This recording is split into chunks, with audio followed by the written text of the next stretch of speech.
Hello everyone. आज की इस वीडियो में हम लोग क्लास 10 इंग्लिश का जो पहला चैप्टर है ए लेटर टू गॉड, उसके बारे में हम लोग जानेंगे। बहुत ही सिंपल तरीके से पढ़ेंगे क्या है ए लेटर टू गॉड। तो सबसे पहले हम लोग ये जानते हैं कि ये जो कहानी है ए लेटर टू गॉड, इसको लिखा किसने है, मतलब इस कहानी के जो ऑथर है वो कौन है। तो the author of the story a letter to God is written by जी.एल. फ्यूंटेस।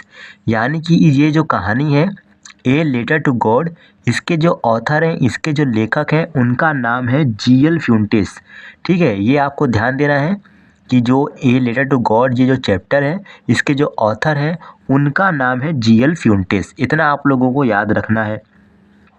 अब हम लोग क्या कहते हैं कि कुछ इसके बारे में पढ़ते हैं बहुत ही सिंपल तरीके से।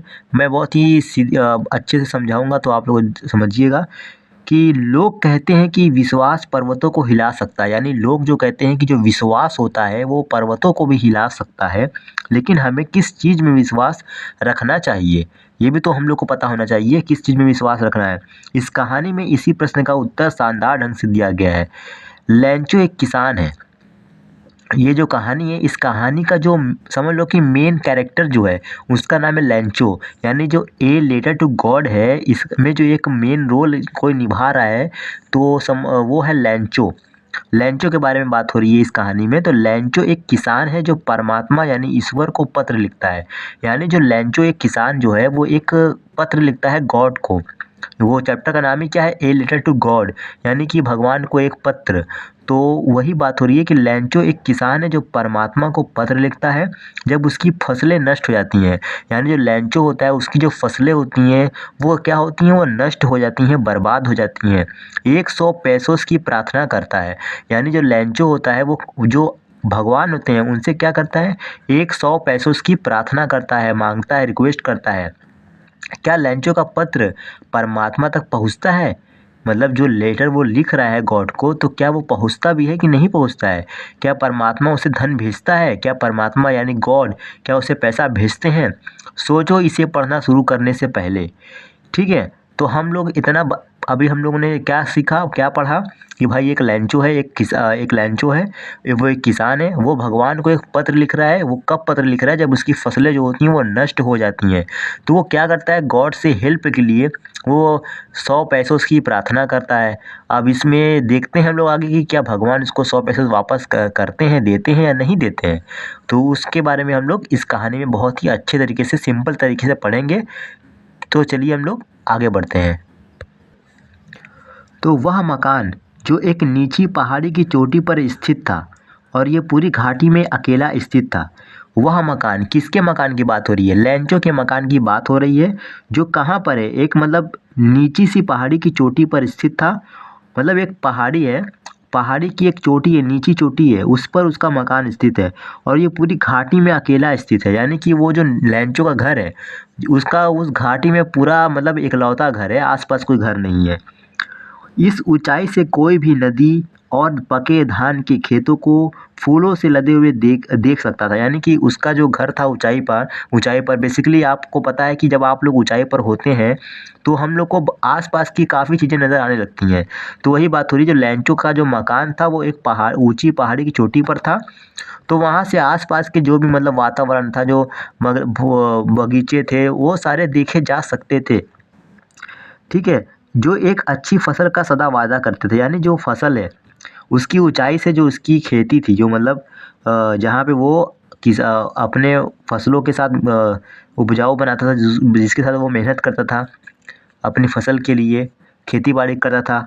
तो वहाँ से क्या होता था कि उसकी वो मतलब जहाँ पर उसका घर था वहाँ से वो साफ देख सकता था अपनी फसल को, और वो उसे ये ऐसा फील हो रहा था कि ये एक अच्छी फसल होगी। पृथ्वी को केवल एक वर्षा अथवा कम से कम एक बौछार की आवश्यकता थी। यानी कि जो पृथ्वी की जो है, मतलब पृथ्वी की मतलब क्या है, वह ज़मीन की जो बात हो रही है, जहाँ पर लैंचो ने अपने जो ज़मीन को जिसमें खेती वो कर रहा है तो उसमें पानी की ज़रूरत है। तो सारी सुबह लैंचो जो अपने खेतों को नज़दीक से जानता था, उत्तर पूरब दिशा में आकाश की ओर देखते रहने के सिवाय कुछ नहीं किया था। यानी कि वो बस सुबह शाम क्या कर रहा था, उत्तर से पूरब आसमान की तरफ देख रहा था कि कब बारिश हो। ठीक है, अब आगे बढ़ते हैं हम लोग। अब हमें वास्तव में ही कुछ पानी प्राप्त होगा औरत। औरत से यहाँ पे किसकी बात हो रही है? जो लैंचो की जो वाइफ़ है, जो लैंचो की जो पत्नी है, उनके बारे में वो बात हो रही है कि मतलब ये लैंचो अपने वाइफ़ से कह रहा है कि अब हमें वास्तव में ही कुछ पानी प्राप्त होगा। मतलब ऐसा वो अपने वाइफ़ से कर रहा है। वो औरत जो रात कर रही थी, उसने जवाब दिया। यानी जो लैंचो की जो वाइफ़ थी, वो रात का खाना तैयार कर रही थी, तो उसने जवाब दिया, हाँ, परमात्मा ने चाहा तो। यानी कि दोनों आपस में बात कर रहे थे हस्बैंड वाइफ़। लैंचो ये कह रहा था कि अब हम लोग को लगता है कि शायद कुछ पानी हो, पानी-वानी बरसे। तो उसकी वाइफ़ कहती है, हाँ, परमात्मा ने चाहा तो, भगवान ने चाहा तो। बड़ी उम्र के लड़के खेत में काम कर रहे थे, जबकि छोटे अपने घर के समीप खेल रहे थे। यानी कि लैंचो के जो बड़े बेटे थे, वो खेत में काम कर रहे थे और छोटे जो थे, वो घर के आस-पास खेल रहे थे। जब तक उस औरत ने उन सबको नहीं बुलाया खाने के लिए आ जाओ। यानी कि फिर जब खाना-वाना बन गया, तो जो लैंचो की जो वाइफ़ थी, उसने क्या किया, अपने बच्चों को बुलाया। जब तक नहीं बुलाया, तब तक सब अपना खेल रहे थे, काम कर रहे थे। खाने के समय बिल्कुल जैसे ही लैंचो ने भविष्यवाणी की थी, यानी जैसे ही लैंचो ने अभी कुछ देर पहले अपने वाइफ़ से बात की थी कि अब हम लोग को शायद लगता है कि बारिश होगी, पानी मिलेगा। तो वही भविष्यवाणी की थी, तो वर्षा की बड़ी-बड़ी बूंदों का गिरना शुरू हो गया। यानी जो वर्षा की बड़ी-बड़ी बूंदें आसमान में से गिरने लगीं। उत्तर-पूरब दिशा में बादलों के विशाल पर्वत आते हुए देखे जा सकते थे। यानी आसमान में दूर-दूर तक सिर्फ बादल आते-जाते बादल देखे जा सकते थे। हवा ताज़ी और मधुर थी। वो व्यक्ति अपने शरीर पर वर्षा के आनंद का अनुभव करने के लिए बाहर गया। जो लैंचो जो घर में खाना खा रहा था, जब उसने देखा मौसम को, तो वो बाहर चला गया और जब वह वापस लौटा, तो उसने एकदम कहा, ये आकाश से गिरती हुई पानी की बूंदें नहीं हैं, ये नए सिक्के हैं।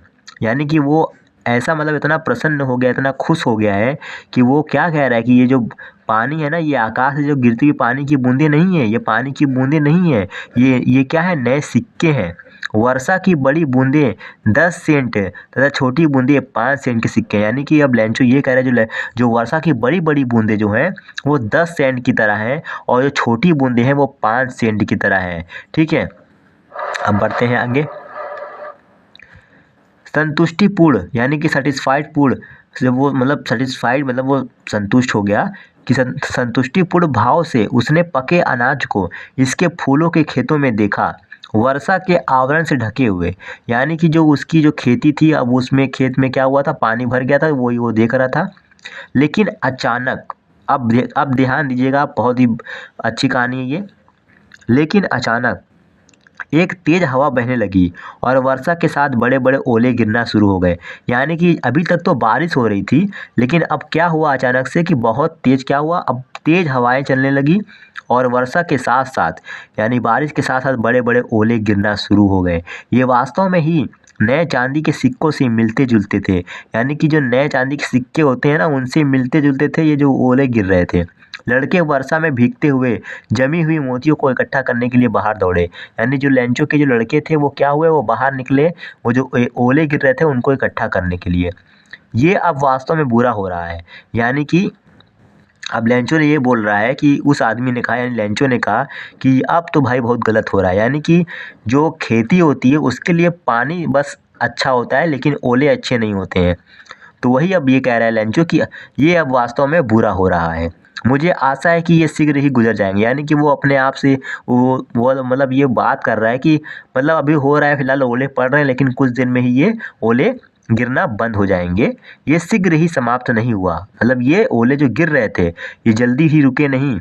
1 घंटे तक ओलों की वर्षा घर, बगीचे, पहाड़ी की तलहटी, अनाज के खेत तथा संपूर्ण घाटी में होती रही। यानी 1 घंटे तक लगातार ओले गिरते रहे और सभी जगह पर ओले गिरते रहे। खेत सफ़ेद हो गया, जैसे वो नमक से ढका हुआ। यानी जो लैंचो का खेत था, वो पूरी तरह सफ़ेद हो गया ओले की वजह से। जैसे लगता था कि वो नमक से ढका हुआ है। ठीक है? पेड़ों पर एक भी पत्ती नहीं बची। यानी जब ओले गिरने लगे, तो पेड़ों पर जो पेड़ थे, वो एक भी पत्ती नहीं बची। धान की खेती पूर्ण रूप से बर्बाद हो गई। यानी जो धान की खेती थी लैंचो की, वो पूरी तरह से बर्बाद हो गई। लैंचो के खेत में फूल पौधों से गिर गए। लेंचो की आत्मा उदास से भर गई, यानी वो बहुत बुरा उसको फील हो रहा था। जब तूफान समाप्त हुआ तो वो अपने खेत के बीच में खड़े होकर उसने अपने पुत्रों से कहा कि एक टिड्डी दल भी इससे ज़्यादा पीछे छोड़ देता, परंतु ओलावृष्टि ने कुछ नहीं छोड़ा है।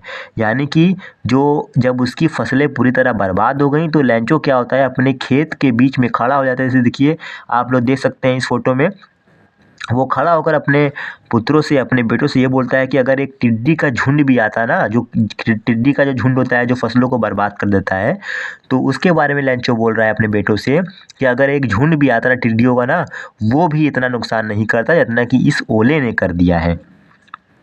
ठीक है, कुछ नहीं छोड़ा है। इस वर्ष हमें बिना अनाज के रहना पड़ेगा। ये अपने बेटों से बात कर रहा है कि लगता है इस वक्त हम लोग इस साल हम लोग को बिना अनाज का ही रहना पड़ेगा। वह एक दुखद रात थी, हमारी सारी मेहनत व्यर्थ चली गई। यानी जितना भी मेहनत किया था लेंचो ने, सारी मेहनत बर्बाद हो गई।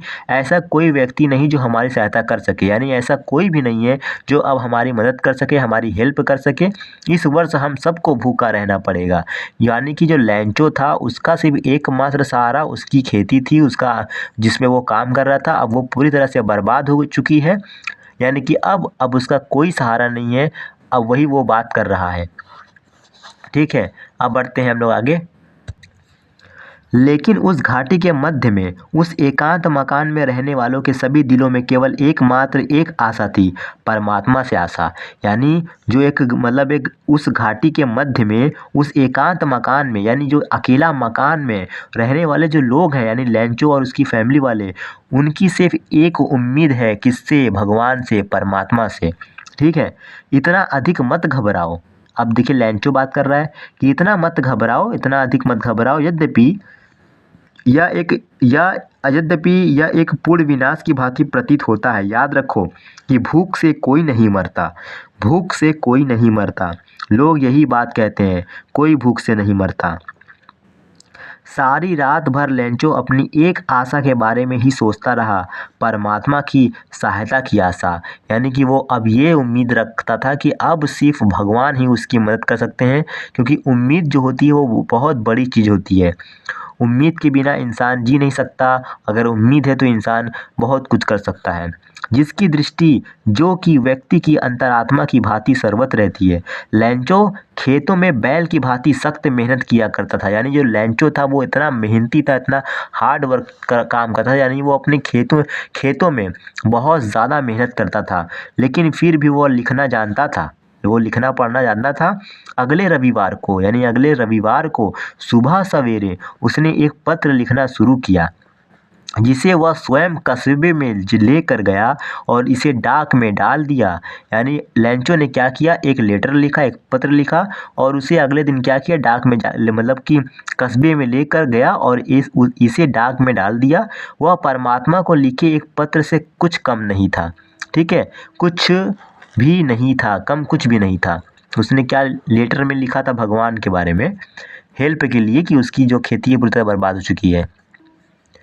उसने लिखा, परमात्मा, भगवान, यदि तुम मेरी सहायता नहीं करोगे तो मेरा परिवार और मैं इस वर्ष भूखे रहेंगे। यानी जो लेंचो होता है वो उस पत्र में, उस लेटर में ये लिखता है कि भगवान, अगर तुम मेरी सहायता नहीं करोगे तो मैं और मेरा परिवार जो है वो इस साल भूखे रहेंगे। मुझे अपने खेत को फिर से बोने के लिए तथा अगली फसल पकने तक जीवित रहने के लिए मुझे 100 पैसों की ज़रूरत है, क्योंकि ओलावृष्टि ने, उसके बाद लिखा है डॉट डॉट क्वेश्चन मार्क। इसका मतलब ये होता है कि उसके मन में ये था कि भगवान तो सब जानते ही है ना कि ओलावृष्टि ने उसकी फसलों को बर्बाद कर दिया है, तो इसलिए उसने ओलावृष्टि ने लिखा, उसके बाद डॉट डॉट करके क्वेश्चन मार्क लिख दिया। ये उसने लिखा, वो भगवान से ये कह रहा है कि ओलावृष्टि ने उसकी फसलों को बर्बाद कर दिया है। अब उसे अपनी ज़िंदगी को सर्वाइव करने के लिए, अपना पालन पोषण करने के लिए उसे 100 पैसों की ज़रूरत है। ठीक है, उसने लिफाफे पर लिखा, परमात्मा को पत्र को उसमें उसने लिफाफे पर लिखा, परमात्मा को पत्र को लिफाफे में डाला। अभी भी परेशान हुआ, कस्बे में गया। डाकघर पर उसने पत्र पर स्टाम्प लगाई और इसे मेल बॉक्स में डाल दिया। ठीक है, मेल बॉक्स जो होता है उसमें क्या किया, उसने पत्र लिख कर उसमें डाल दिया। डाकघर का एक कर्मचारी जो डाकिया था और डाकघर में सहायता भी किया करता था, खुले दिल से हंसते हुए अपने बॉस के पास गया और उसने परमात्मा के नाम लिखे गए पत्र को दिखाया। जो मतलब जो पोस्टमैन होते हैं, उसने जब वो लेटर को देखा, उस पे लिखा था गॉड, तो वो क्या किया, वो मतलब अपने उनके जो बॉस थे, अपने बॉस के पास गया और उसने परमात्मा के नाम लिखे गए पत्र को दिखाया। एक डाकिये के रूप में अपनी नौकरी के दौरान उसने कभी भी ये पता नहीं देखा, यानी कि जितना उसको एक्सपीरियंस था, उसने कभी तक ऐसा नहीं देखा कि कोई इंसान है जो गॉड को, जो भगवान को पत्र लिख रहा है। पोस्ट मास्टर जो एक मोटा, मैत्रीपूर्ण एवं खुश मिजाज यानी सज्जन व्यक्ति था, यानी जो पोस्ट मास्टर था वो एक बहुत ही खुश मिजाज, एक मोटा सा आदमी था। खुश मिजाज मतलब हंसी मजाक करने वाला आदमी था। पत्र को देखकर जोर से हंसा। ठीक है, जब उसने पत्र को देखा तो जोर से हंसा, लेकिन शीघ्र ही वो गंभीर हो गया, सीरियस हो गया और पत्र को उसने अपने डेस्क पर थपथपाते हुए कहा, क्या अद्भुत विश्वास है। यानी जो पोस्ट मास्टर जब होता है, पहले तो जब देखता है कि जो लेटर है वो भगवान को लिखा गया है, किसी ने भगवान को पत्र लिख दिया है, तो पहले तो हंसता है, लेकिन बाद में तुरंत ही सीरियस हो जाता है कि कहता है कि क्या अद्भुत विश्वास है, मतलब क्या विश्वास है भगवान के लिए कि बंदा जो जो मतलब इंसान है वो पत्र ही लिख दे रहा है इतना। काश कि इस पत्र लेखक की भांति ही परमात्मा में मेरी अडिग आस्था होती। उस व्यक्ति का परमात्मा में अडिग विश्वास था कि उसने परमात्मा से पत्र व्यवहार करना शुरू किया है। ठीक है, अब बढ़ते हैं आगे हम लोग कि इसलिए पत्र लेखक का परमात्मा पर विश्वास ना डगमगा जाए, यानी जो लैंचो है उसका जो भगवान पे जो भरोसा है, विश्वास है, वो डगमगा ना जाए।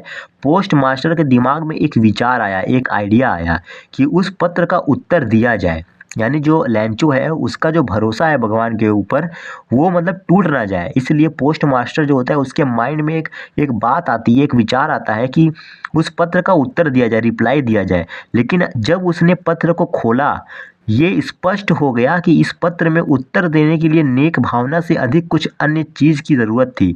यानी कि पोस्ट मास्टर ने जब उस लैंचो के पत्र को पढ़ा तो उसने ये देखा कि इसमें सिर्फ भाई अच्छी अच्छी बातें रिप्लाई करने की ज़रूरत नहीं है, इसमें कुछ मांग भी रही, कुछ मतलब डिमांड भी है, अन्य चीज़ की ज़रूरत थी। लेकिन वह अपने निश्चय पर अडिग रहा, यानी उसने जो निश्चय किया था कि वो हेल्प करेगा तो उसने वही किया। उसने अपने कर्मचारियों से पैसे देने के लिए कहा, उसने स्वयं ने भी कुछ तनख्वाह का अंश दिया और उसके अनेक दोस्तों ने भी इस नेक दानशीलता के कार्य में कुछ न कुछ दिया। यानी पोस्ट मास्टर जो था उसने भी अपनी सैलरी में से कुछ हिस्सा, और वहाँ के जो लोग काम करने वाले थे उन्होंने उनसे भी कहा कि इसकी मदद करने के लिए, तो उन लोगों ने भी दानशीलता के कार्य में कुछ न कुछ दिया। ठीक है, उसके लिए 100 पेसोस का धन एकत्रित करना असंभव था। यानी जो लैंचो की जो डिमांड थी भगवान से 100 पेसोस की डिमांड करता है, तो जो पोस्ट मास्टर थे और जो इसकी टीम थी उसके लिए 100 पेसोस का धन एकत्रित करना असंभव था, इम्पॉसिबल था। इसलिए वह उस किसान को आधे से थोड़ा ज़्यादा धन ही भेजने योग्य हो पाया। आधे से थोड़ा ज़्यादा मतलब 70। उसने धन को एक लिफाफे में रखा और लिफाफे पर लैंचो का पता लिखा और धन के साथ एक पत्र भी उसने डाल दिया, जिस पर केवल एक शब्द हस्ताक्षर के रूप में, हस्ताक्षर मतलब साइन के रूप में लिखा गया था, परमात्मा। यानी कि जो पोस्ट मास्टर था उसने हेल्प करी, लेकिन उसने अपना नाम भी नहीं दिया, उसने क्या किया, परमात्मा लिख दिया। यानी जो रिप्लाई दे रहा है, जो सेंडर है, उसका नाम दे दिया परमात्मा, ताकि जो भगवान पे जो विश्वास है लंचू का वो डगमगा ना जाए। उसको ये विश्वास हो जाए कि ये जो लेटर का जो रिप्लाई आया है ना वो भगवान की तरफ से आया है। वो मतलब जो पोस्ट मास्टर वो कितना मतलब ग्रेटेस्ट आदमी है, इतना महान आदमी है, उसके बारे में बताया, देखा जाए मतलब देखिए आप लोग कितना अच्छा महान आदमी है। देखिए ये लैंचो है और ये पोस्ट मास्टर है। ठीक है, अब हम लोग बढ़ते हैं। अगले रविवार को वह अन्य दिनों की तुलना में ये पता लगाने के लिए थोड़ा जल्दी आया। कौन? लैंचो। ठीक है, कि क्या उसका कोई पत्र था। ये स्वयं डाकिया था जिसने उसे पत्र दिया था, जबकि पोस्ट मास्टर एक नेक कार्य करने वाले व्यक्ति की संतुष्टि का अनुभव करते हुए अपने दफ्तर से देख रहा था। यानी जो पोस्ट मास्टर था वो जो लैंचो का रिएक्शन देखना चाहता था कि अगर वो उसको लेटर मिल रहा है तो वो क्या मतलब उसका रिएक्शन क्या है, या भगवान की तरफ से लेटर आया है उसमें पैसे भी हैं। तो लैंचो ने धन को देखकर जरा सी भी हैरानी प्रदर्शित नहीं की, मतलब कि उसको ज़रा सा भी ये हैरानी नहीं हुई कि गॉड की तरफ से रिप्लाई आ गया है। मतलब इतना ज़्यादा उसको विश्वास था, क्या भी कहा जाए लैंचो के बारे में, कि हैरानी प्रदर्शित नहीं की, ऐसी उसकी दृढ़ आस्था थी। लेकिन जब उसने पैसों की गिनती की तो वो क्रोधित हो गया। लैंचो गुस्सा हो गया। क्यों गुस्सा हो गया? परमात्मा गलती कर ही नहीं सकता, ठीक है। ना ही वह लैंचो को उसकी प्रार्थना को स्वीकार करने से मना कर सकता था। यानी कि जब लैंचो ने पैसा गिना तो पैसा तो भाई 100 पीसोस था ही नहीं। उसने क्या करी थी, लैंचो जो था उसने 100 पीसोस की डिमांड करी थी भगवान से कि मुझे भाई हेल्प के लिए 100 पीसोस की ज़रूरत है। लेकिन जब वो पत्र खोलता है तो उसमें सिर्फ थोड़े ही पैसे रहते हैं, 100 पीसोस नहीं रहते हैं। तो उसके दिमाग में ये आता है कि लैंचो तो भैया भगवान तो उसके साथ ऐसा नहीं कर सकते, क्योंकि भगवान को क्या कमी है पैसे की। तो परमात्मा गलती कर ही नहीं सकता, ना ही वो लैंचो की उसकी प्रार्थना को स्वीकार करने से मना कर सकता था। ऐसा उसका मतलब विश्वास है लैंचो का। शीघ्र ही लैंचो खिड़की पर कागज और स्याही मांगने के लिए गया। यानी खिड़की पर गया, लैंचो गया खिड़की पर, तुरंत कागज और स्याही मांगा उसने। आम जनता की लेखन टेबल पर उसने लिखना शुरू किया। उस समय, ठीक है, उस समय उसके माथे पर सलवटें थी, यानी जो माथा होता है जो सिकुड़ जाता है उसको सलवटें बोलती हैं, जो कि अपने विचारों को व्यक्त करने के प्रयत्न के कारण प्रकट हुई थी। जब उसने लिखना समाप्त किया तब वह स्टैम्प खरीदने के लिए खिड़की पर गया। स्टैम्प खरीदने के लिए खिड़की पर गया, जिसे चाट कर उसने लिफाफे पर हथेली मार कर लगा दी। जिस क्षण पत्र मेल बॉक्स में गिरा, यानी जो लैंचो था जब उसने दूसरा लेटर जब बॉक्स में गिरा दिया, पोस्ट मास्टर इसे खोलने के लिए गया। जो पोस्ट मास्टर था जिसने उसकी हेल्प करी थी लैंचो की, वो बहुत ही खुशी खुशी जाता है ये सोच कर कि क्या पता भाई लैंचो का क्या रिएक्शन है, क्या पता वो थैंक यू बोलता हो। पत्र में लिखा था परमात्मा, जो लैंचो होता है वो लिखता है, परमात्मा वह धन जिसे मैंने आपसे मांगा था उससे केवल 70 पीसों से मेरे पास पहुंचा है। यानी उस लेटर में जो दूसरा पत्र लिखता है भगवान को लैंचो, उस पत्र में वो ये लिखता है कि परमात्मा वो धन जिसे मैंने आपसे मांगा था उससे केवल 70 पीसों से मेरे पास पहुंचा है। बकाया धन मुझे भेजें, क्योंकि मुझे इसकी बहुत ज़्यादा ज़रूरत है। मुझे जो पैसे हैं और भी चाहिए, मुझे इतने में मेरा काम नहीं चलने वाला है, मुझे और भी ज़्यादा ज़रूरत है। लेकिन इसे मेरे पास डाक द्वारा ना भेजें, क्योंकि पोस्ट ऑफिस के कर्मचारी जो हैं वो ठगों का एक समूह है, टोला है। उसके बाद लैंचो लिखता है, समझे आप लोग। यानी जो लैंचो होता है वो दूसरे पत्र में क्या लिखता है, दूसरे पत्र में वो ये लिखता है कि जो मुझे 100 पीसों की ज़रूरत थी लेकिन मुझे 70 पैसों से मिले हैं, मुझे और पैसे चाहिए, ठीक है, क्योंकि मुझे पैसों की ज़्यादा ज़रूरत है। लेकिन इस बार भगवान मुझे डाक के ज़रिए मत भेजना, क्योंकि जो डाक पोस्ट ऑफिस के जो कर्मचारी हैं वो ठगों का समूह है। अब सोच लीजिए जो पोस्ट मास्टर होगा उसने जब ये पढ़ा होगा तो उसको कैसा फील हुआ होगा। यानी उसने लैंचो की कितनी हेल्प करी और उसने अपना नाम तक नहीं दिया, उसने भगवान लिखकर, पत्र परमात्मा लिखकर उस लेटर का रिप्लाई दिया लैंचो को, कि ताकि लैंचो का जो विश्वास है वो बरकरार रहे, वो बना रहे। लेकिन लैंचो क्या करता है कि उसको पता रहता ही नहीं है, उसको इतना विश्वास रहता है कि वो पोस्ट मास्टर जिसने उसकी हेल्प करी है वो पोस्ट ऑफिस के लोगों को पर ही शक कर लेता है कि क्या पता भगवान ने 70 पीसों भेजे होंगे, लेकिन यहाँ डाक के जो कर्मचारी हैं, जो एम्प्लॉय हैं, उसने क्या किए 30 पैसों से निकाल के 70 पैसों भेज दिए, क्योंकि भगवान के पास तो कमी है नहीं पैसों की। ऐसा उसके माइंड में ये सब बातें चल रही थी। तो ये सब इतनी सी कहानी थी, सिंपल सी कहानी, पहला चैप्टर था। तो आप लोग का तो रिवीजन अच्छे से हो ही गया होगा, और इसका क्वेश्चन आंसर कराना हुआ तो वो भी मैं करा सकता हूँ। क्वेश्चन आंसर कराने की कोई बात नहीं है, वो तो अगर आप लोग स्टोरी अच्छे से पढ़ लेंगे तो अपने से बनाकर ही कर सकते हैं, ठीक है। तो ये सिंपल सी कहानी थी। फिर मिलते हैं अगली स्टोरी में। वीडियो अच्छी लगे तो वीडियो को लाइक करें, चैनल को सब्सक्राइब करें।